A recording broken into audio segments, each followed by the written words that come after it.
공인이 언론의 피해자가 됐을 때 참아야 한다. 이게 혹시 그 인간적으로 뭔가 품이 넓은 사람 또는 인내하는 사람의 그런 인상을 줄 수도 있겠죠. 그런데 그리고 또 개인적으로는 아유 뭐 내가 그냥 참고 말지 이럴 수 있는 그런 성격의 소유자들도 있을 겁니다. 그런데 공인이 된 이상 더더욱 중요한 현안과 관련해서 당사자가 된 이상 본인이 참고 싶어도 참으면 안 되는 그런 상황들이 있어요.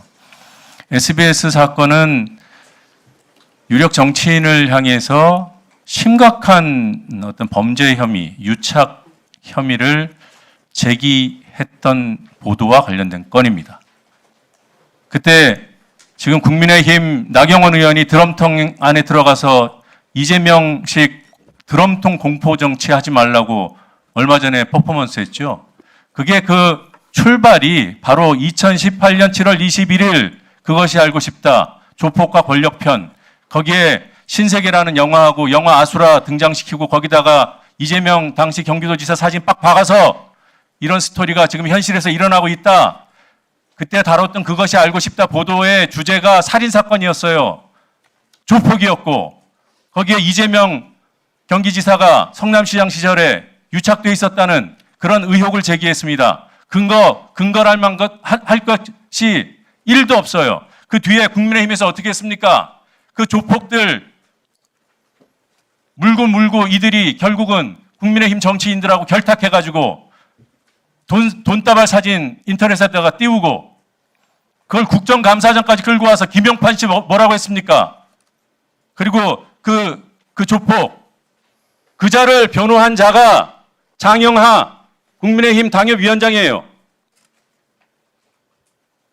그런 사안에 연루돼서 겨우 7년, 8년 들들 당하고 피해를 보다가 겨우 그 장영하에 대해서 유죄 확정이 나서 피해자로서 바로잡고 사과해달라는데 그런 얘기를 안 하면 공인으로서 책무를 다하지 않은 거죠.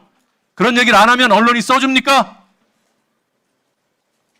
그래서 어떨 때는 참아야 될 때가 있지만 이런 건 참고 싶어도 참으면 안 되는 거예요. 언론을 향해서도 정도를 걷자고 요구하는 거고요. 그리고 국민을 향해서도 이런 일이 있다는 것을 보고 드려야 되는 거고요. 추후보도 청구권 여러분들은 아십니까? 그런 국민의 권리가 2018년도에 이재명과 같은 언론 피해자가 나오면 그런 권리가 있으니 쓰라고 알려드려야 되는 거고요. 그 대통령의 입장문, 그 짧은 입장문 속에는 그런 의미가 담겨 있는 걸 누가 봐도 알 수 있는데 대통령이니까 참아라. 그건 저는 동의가 안 되고요. 제 본론으로 돌아가서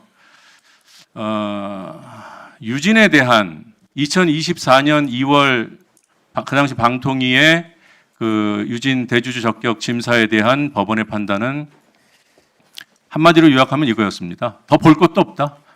5명 정원인데 둘이 나와가지고 뚱뚱뚱 땅땅땅 두드린 이 의결은 실체를 볼 것도 없다.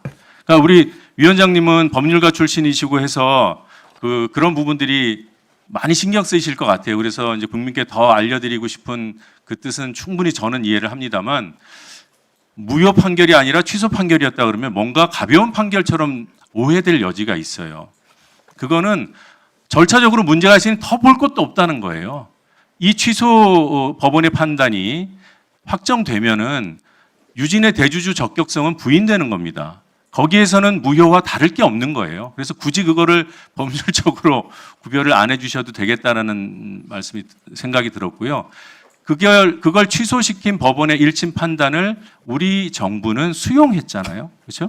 우리 정부의 입장은 그때 그것이 절차상 심각한 위법이었다라는데 동의한 겁니다. 우리는 그 입장을 가지고 이제 위원회가 가동이 되면 그에 따른 일관성 있는 어떤 조치를 취하려고 노력할 거라고 저는 기대하고 있습니다만 그 중요한 시점에 방미통이 이 구성이 늦어지는 이 시점에 경영진을 이사들을 자기네 사람으로 또 바꾸려고 한다. 이 꼼수와 이 부당함에 대해서 문제의식을 제기하는 거예요. 거기에 대해서 우리 위원장님이 혹시라도 두둔했다라는 오해를 받으실까 봐 제가 구구절절 부연 설명을 드렸습니다. 이상입니다. 예. 오늘